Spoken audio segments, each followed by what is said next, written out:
প্রথমত আপনি লগইন এবং সাইন আপ পৃষ্ঠা দেখতে পাবেন। আপনি যদি একজন নতুন বিক্রেতা হন তাহলে আপনাকে রেজিস্টার অ্যাজ ভেন্ডর বোতামে ক্লিক করতে হবে। এরপরে আপনি সাইন আপ পৃষ্ঠায় আসবেন। শুধু আপনার বিশদ বিবরণ লিখুন, যেমন আপনার ব্যবসার নাম এবং ঠিকানা, এবং 8 সংখ্যার পাসওয়ার্ড সেট করুন এবং তারপরে পরবর্তী বোতামে ক্লিক করুন। নিশ্চিত করুন যে সবকিছু পূর্ণ হয়। এখন আপনার ফোন নম্বর আপনাকে সরাসরি আপনার ফোনে পাঠানো হবে। শুধু টাইপ করুন। আপনি সাইন আপ করার সময় আপনি স্বয়ংক্রিয়ভাবে লগ ইন হবেন এবং আপনি আপনার প্রোফাইল পৃষ্ঠায় অবতরণ করবেন। এখন একটি গুরুত্বপূর্ণ ধাপ হল নিচে স্ক্রোল করা এবং আপনার দোকানের বিল আপলোড করা।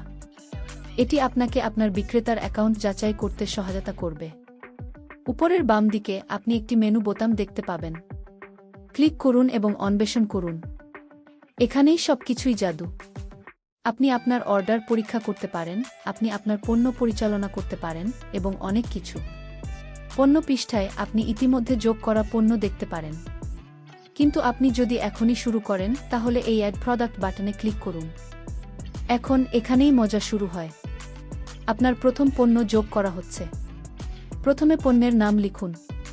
তারপর ড্রপ ডাউন তালিকা একটি বিভাগ নির্বাচন করুন। আপনি প্রতিটি পণ্যের জন্য 6টি ছবি যোগ করতে পারেন, তাই নিশ্চিত করুন যে সেগুলি ভালো ছবি। এরপরে আপনার পণ্যের বিবরণ যোগ করুন এবং এটি বিস্তারিত করুন যাতে গ্রাহকরা জানেন যে তারা কি কিনছেন। সহজ, তাই না? শেষ কিন্তু অন্তত নয়, আপনি যদি আপনার বন্ধুকে রেফার করতে যাচ্ছেন এবং আপনি পুরস্কার অর্জন করতে চান, তাহলে রেফার করুন এবং উপার্জন করুন। আপনার অন্যান্য বিক্রেতাদের সাথে আপনার রেফারেল লিঙ্ক শেয়ার চেক করুন এবং প্রতিটি সাইন আপ, কিভাবে পণ্য যোগ করবেন, কিভাবে পুরস্কার অর্জন করবেন। যদি এটি আপনাকে সাহায্য করে তবে সেই লাইক বোতামটি ভেঙে দিতে ভুলবেন না। অথবা অবশ্যই আরও বিক্রেতা টিপস জন্য সদস্যতা চাপুন। দেখার জন্য ধন্যবাদ এবং আমি আপনাকে পরবর্তী ভিডিওতে দেখতে পাব।